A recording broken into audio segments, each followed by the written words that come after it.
For everyone who watched my video last week on inner conversations and went and had those inner conversations with some of our world leaders, well done and thank you. I'm hoping that you noticed that the narrative did shift over this last week. So thank you, well done. Keep having those inner conversations. They work, they are working. So keep working it. Okay, so today's video, we are doing something a little different. I wanted to share with you the experience that I had over my Christmas break, which relates to my home story, which has been an ongoing story for the last number of years. And the reason that I haven't shared it is because I have been in it and going through it.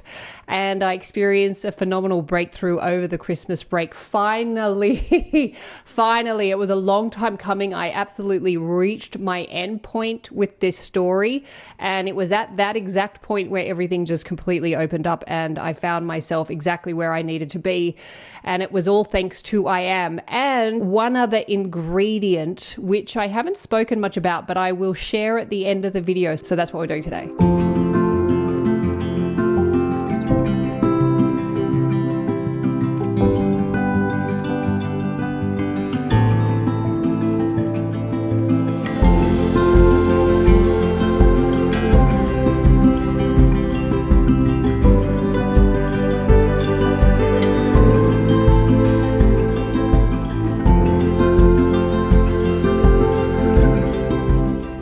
I acknowledge the traditional custodians of the land on which I live and where this footage was recorded, the Bundjalung Nation and the Gamilaroi Nation and their peoples. I recognise their continuing connection to land, waters and culture, and I pay my respects to elders past, present and emerging. This video contains references of colonial violence committed against Aboriginal and Torres Strait Islander peoples, which some viewers may find distressing. I share this video as part of a personal truth-telling process regarding my own ancestry and relationship to the land. The footage included was filmed on country with respect and no cultural authority is claimed.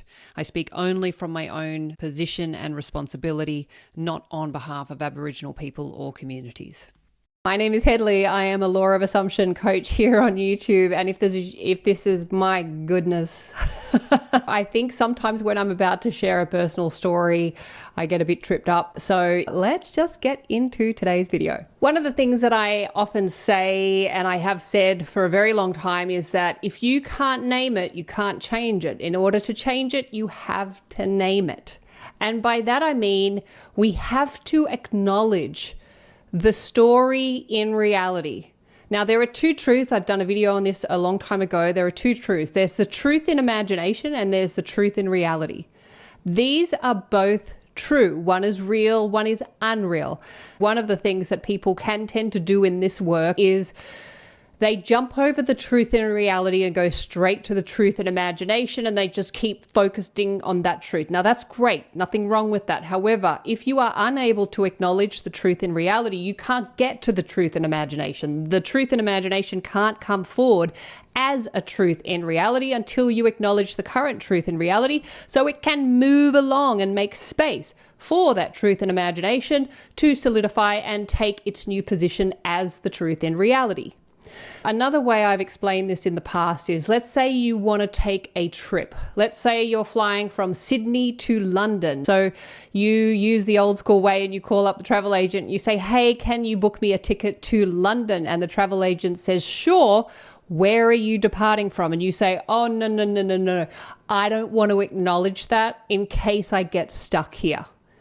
And the travel agent goes, well, I'm sorry, but I can't issue a ticket to London until you tell me where you're flying out of.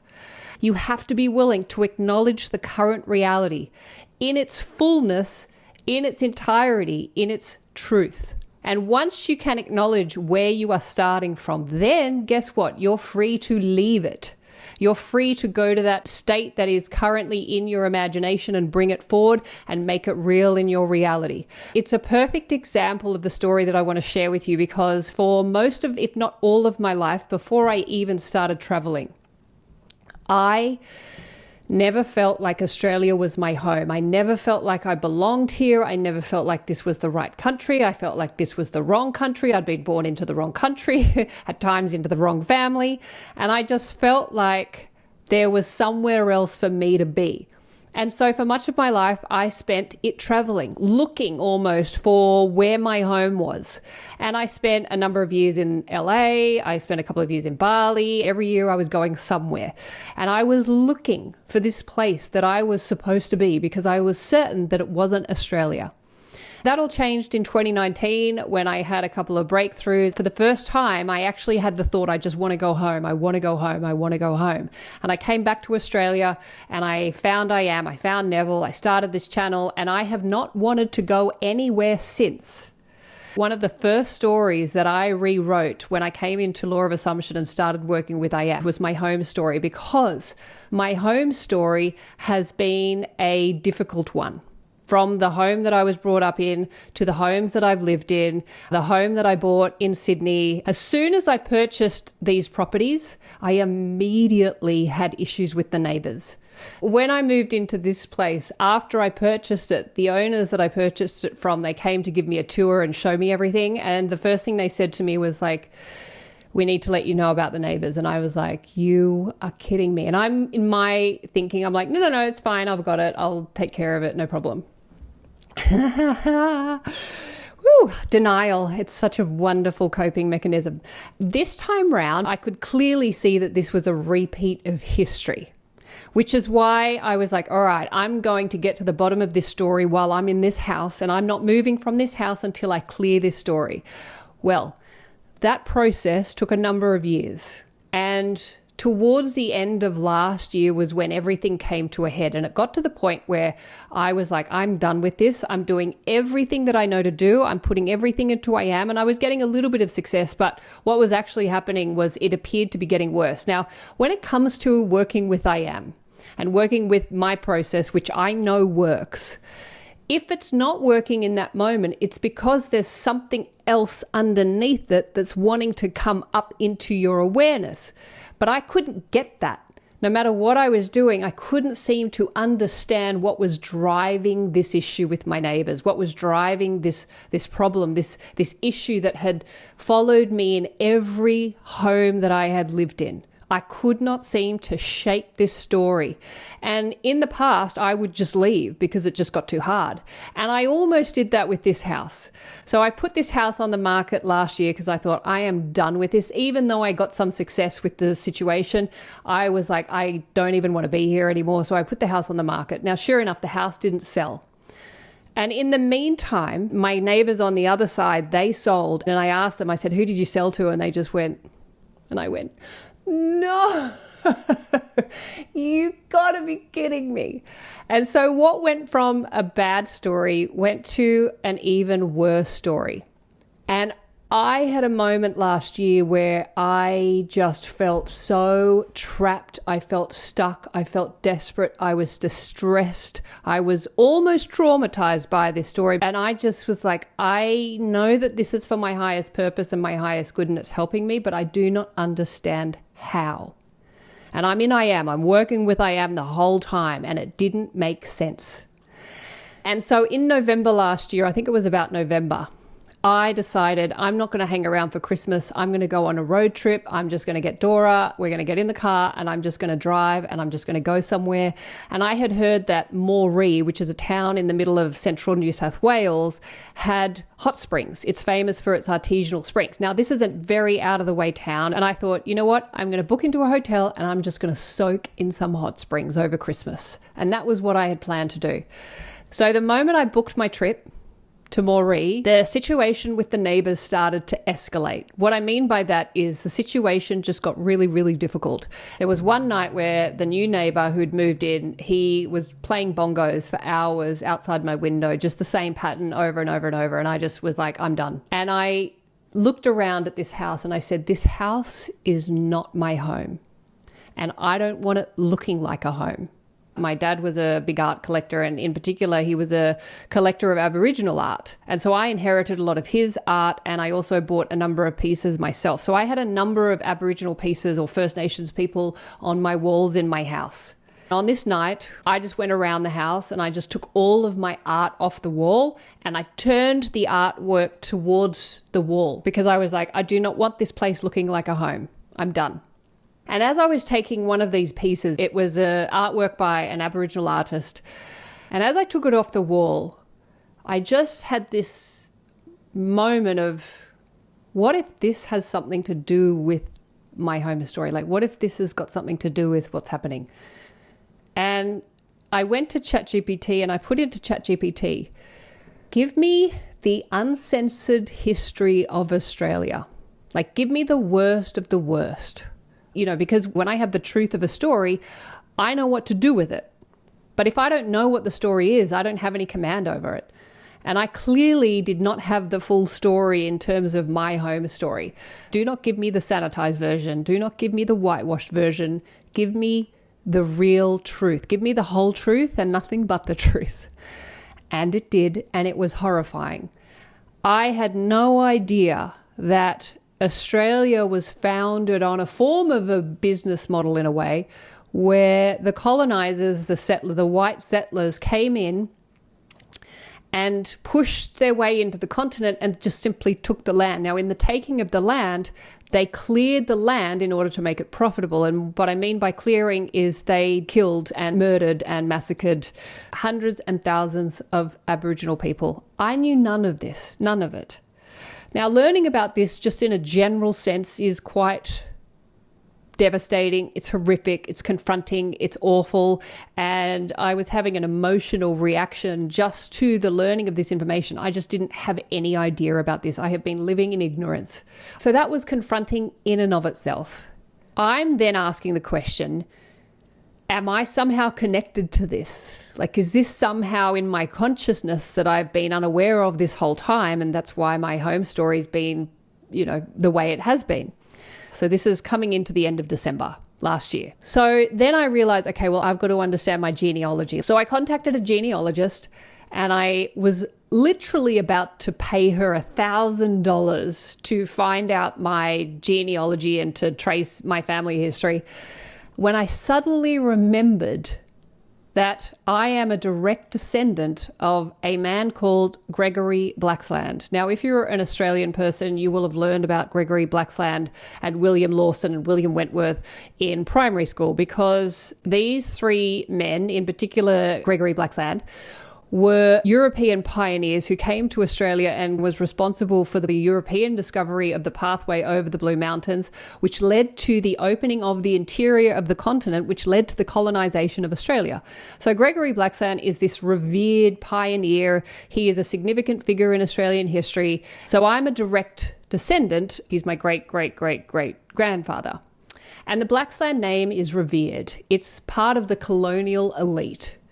So I'm doing more digging, and I find out that Gregory Blaxland had a son also named Gregory. This is where things start to get pretty full on. The Blaxlands are directly involved with these massacres, and they are not only responsible for the financing of these massacres and these land grabs, but they are also supporters of other massacres. And basically, I come into the full awareness the Blaxlands were absolutely responsible for what I would call genocide against the Aboriginal people. And these are my ancestors. I am connected to these mass murderers. Even now, me saying this is controversial because I am essentially going against the story of the Blaxlands, which is that they were these heroic pioneers who helped discover Australia and led to the country that it is today. However, that may be true, but it was founded on the absolute extermination or the attempt to exterminate the First Nation traditional owners of this country. So learning this just late last year in the weeks leading up to Christmas, it affected me in such a deep and profound way, and that is why I needed a break, because when you're looking at reality and observing reality, even history, when you do it at a third person level, you can remain separate to it. Oh, they did this. They hurt these people, they took the land, they massacred, they killed, they slaughtered, they, right? You can remain separate to the story, and in the remaining of separation to the story, you can keep the story at a distance. But that's not what this work is, and that's not the work that I do in my reality. I work with I am, which means I am putting I am in front of that which I am becoming aware of. And when you put I am in front of this story, it hits at a very deep level, which is what it did. I mean, it's devastating. It's life-changing. I felt like I was being transformed as a person in the acknowledgement of this story. In becoming aware of this story, I completely understood why I had always felt the way I felt towards Australia, and why I felt like I was never welcome here, and why I had never felt at home, and that if I did have a home, I would be pushed out. I realized that I have been holding and carrying this state of consciousness my whole life. It has been trying to come up to the surface to get my attention, and it has, and it did, and I got it.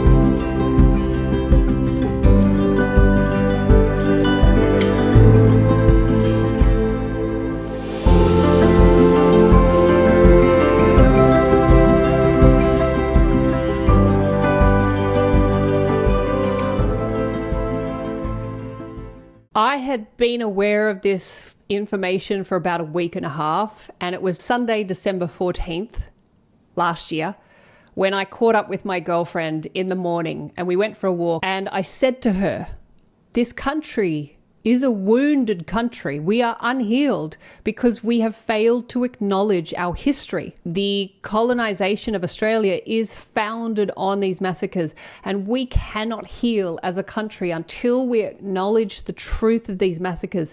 And hours after that, the Bondi massacre happened, which is the first massacre we have experienced in almost 30 years. Obviously, that is a heartbreaking event just in and of itself, but the fact that I had said that hours prior felt like my consciousness was being pushed out and reflected back to me in the most violent, awful way.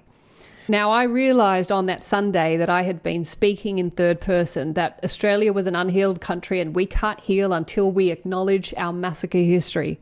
Again, third person keeps us separate. Third person keeps us safe from having to put I am in front of it. So I was then able to say, okay, I am unhealed and I am unable to heal until I acknowledge my history of being a part of a family who committed these crimes against humanity, who committed these genocides. It's a terrible thing to have to acknowledge, but it has to be acknowledged in order for me to free myself from it.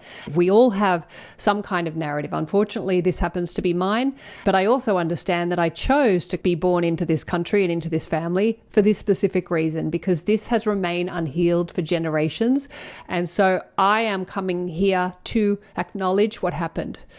It just so happens that I am recording this video on the 22nd of January, which is the National Day of Mourning for the victims of Bondi, and I just want to acknowledge the victims who lost their lives in this awful event. It's also amazing that I am publishing this on the 26th of January, which is the day when the European settlement basically invaded this country and began the colonizing and the taking of land from the First Nation people, the massacring, the attempt to exterminate.